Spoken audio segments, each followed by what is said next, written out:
Have you ever looked at your bank account and felt that sinking feeling? That moment when you realize you've worked an entire month and there's almost nothing left to show for it? Maybe you earn a low salary. Maybe you work hard every single day, but somehow the money just disappears. Bills, rent, food, emergencies. And at the end of the month, you're back to zero. You tell yourself, I'll save when I earn more. I'll start when things get easier. But things never get easier, do they? And the years keep passing. And you keep wondering why some people seem to build wealth while you're just surviving.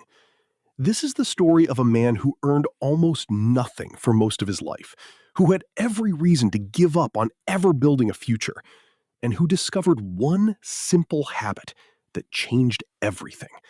Not by earning more, not by winning the lottery, but by doing something so small, so invisible, that nobody even noticed. Stay with me until the end. In a bustling city where people hurried past one another without so much as a glance, there lived a 45-year-old man named Samuel. Samuel worked as a hospital cleaner. Every morning at 5 a.m., he arrived at the hospital before the doctors and nurses. He mopped floors, emptied trash bins, and cleaned rooms that had seen sickness and suffering. He earned minimum wage. After taxes and deductions, his monthly salary was barely enough to cover his rent, his food, and the bus fare to work. He had no savings, no emergency fund, no retirement plan. He had nothing. Samuel had tried to save before. He would tell himself, "This month, I'll put aside $20. But then his shoes would fall apart, and he'd need new ones. Or his daughter would need money for a school trip. Or his old car would break down again. Every time he tried to save, life got in the way. And he would think, what's the point? I'll never get ahead anyway. I'm just a cleaner. This is my life." His daughter, Maria, was 16 years old. She was bright, ambitious, and wanted to go to college. But Samuel couldn't afford to help her. One night, she came home with a college brochure and showed it to him with excitement. "Dad, look! I could study nursing here. It's only a 2-year program." Samuel looked at the tuition fees at the bottom of the page. His heart sank. It was more than he earned in 6 months. He forced a smile. "That's wonderful, Maria. We'll figure it out." But inside, he felt like a failure.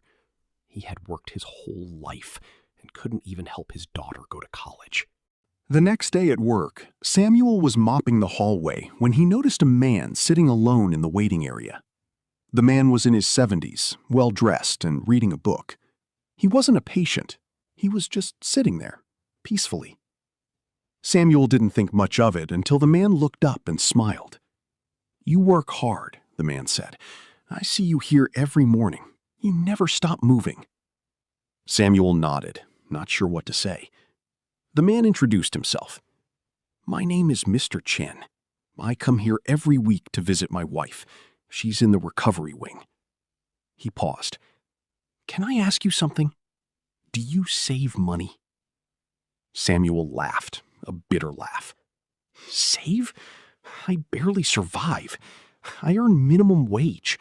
After rent and food, there's nothing left." Mr. Chen nodded slowly. "I understand. I was a janitor too when I was your age. For 15 years, I cleaned offices at night. I earned even less than you do." Samuel looked at the man's expensive shoes, his tailored jacket. "But you're not a janitor anymore." Mr. Chen smiled. "I'm not. And I didn't get here by winning the lottery or getting a better job. I got here by saving. Not big amounts, small amounts, invisible amounts. I saved when I had nothing. And that's why I have something now." Samuel was confused. "How? How do you save when there's nothing left?" Mr. Chen reached into his pocket and pulled out a single coin. "This is a quarter. Did you know that if you saved just $1 a day for 40 years and invested it, it would grow to over $50,000? Not because you saved a lot, Because you saved consistently and let time do the work. Samuel stared at the coin. $50,000 from $1 a day? It seemed impossible. Mr. Chen continued, "But you don't need to save $1 a day. You can save 50 cents a day, a quarter, whatever you can. The secret isn't the amount.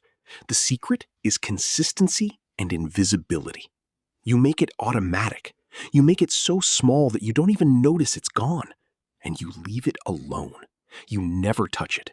You let time and compound interest do the rest." Samuel was silent. He had never thought of it that way. He had always thought saving meant big sacrifices. He didn't know it could be invisible. Mr. Chen wrote down 3 rules on a piece of paper. Rule 1, automate it. Open a separate savings account and set up an automatic transfer of $5 a week. Not $20, not $50, $5. It's small enough that you won't feel it, but over time, it adds up. Rule 2, never touch it. This is not emergency money. This is future money. You don't use it for new shoes or car repairs. It's untouchable. Rule 3, increase it slowly. Every 6 months, add $1 more to your weekly transfer. $6 a week, then $7, then $8. So slowly that you never notice. Samuel took the paper and folded it carefully.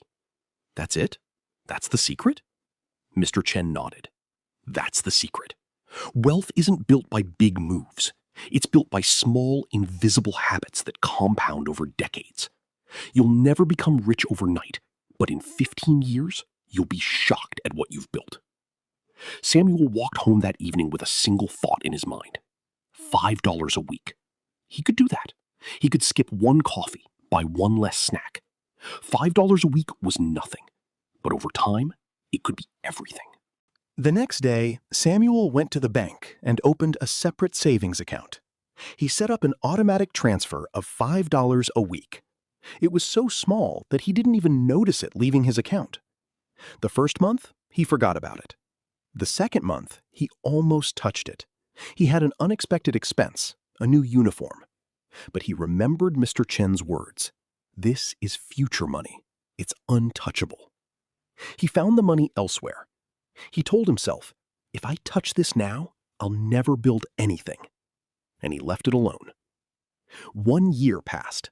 He logged into his account and saw $260. It wasn't much, but it was something. For the first time in his life, he had savings. 2 years passed. He increased his weekly transfer to $6, then $7. He started reading about investing, not because he had money, but because he wanted to learn. He learned about index funds, about compound interest, about how small amounts grow over time. He started putting his savings into a simple, low-cost investment account. 5 years passed. Samuel had saved over $5,000. It wasn't a fortune, but it was more than he had ever had. His daughter Maria was in college now, working part-time. He was able to help her with small amounts, not enough to pay tuition, but enough to buy her books. He told her about the rule. $5 a week. That's all it takes. Just start. Don't wait until you have more. 10 years passed. Samuel was 55 years old. He was still a hospital cleaner, still earning minimum wage, but his savings had grown. The small automatic deposits had compounded. With investment returns, he now had over $30,000. It was a safety net. It was freedom. It was proof that he could build something, even with nothing. 15 years passed. Samuel was 60 years old. He had just retired from the hospital. His savings had grown to over $100,000. Not from big sacrifices, not from a high salary, from $5 a week, increased slowly over time, left alone to grow. He walked into the hospital on his last day, not as a cleaner, but as a visitor. He found Mr. Chen's wife's room. Mr. Chen was there, still visiting after all these years. Samuel smiled and sat down. "I did it," he said. "I saved, just like you told me." Mr. Chen looked at him with pride. "I knew you would. You had the discipline. You just needed to see that small steps add up. Samuel looked at his hands, the hands that had mopped floors for decades. I was a cleaner my whole life, he said. I never earned much, but I built something.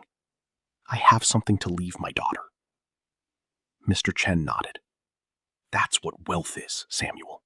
Not numbers in a bank account. It's freedom. It's security. It's leaving something behind.